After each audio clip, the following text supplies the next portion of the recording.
Militer Israel saat ini mengalami krisis setelah 2 perwira dipecat karena mundur dari medan perang setelah tak dikirim senjata. Hal itu menyebabkan setengah unit militer Israel enggan berperang. Suasana di dalam batalion saat ini disebut tegang.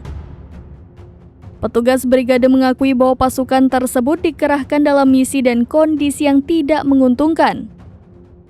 Mereka terlibat dalam operasi yang panjang di wilayah Gaza tanpa istirahat yang cukup. Zionis mengaku kejadian tersebut telah menimbulkan suasana tegang di dalam batalion. Akibatnya keputusan diambil untuk menarik batalion tersebut dari pertempuran aktif untuk beristirahat dan melakukan reparasi, kemudian menggantikan 2 perwira yang memimpin kompi di tengah konfrontasi. Laporan tersebut menunjukkan bahwa batalion yang sama juga menjadi sasaran insiden parah lainnya pada bulan lalu, termasuk cederanya perwira lain.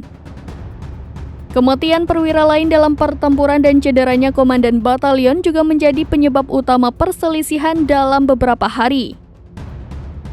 Sementara itu, pasukan Israel mengaku krisis yang sedang terjadi. Mereka menegaskan bahwa tentara dari unit lain dikerahkan untuk mengisi kekosongan di medan perang.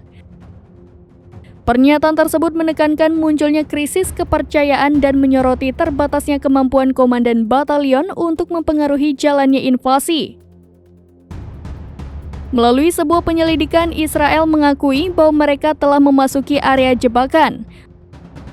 Bahkan banyak pejuang tanpa henti menembakkan peluru RPG ke arah tentara Zionis dengan intensitas tanpa henti. Download Tribun X sekarang, menghadirkan lokal menjadi Indonesia.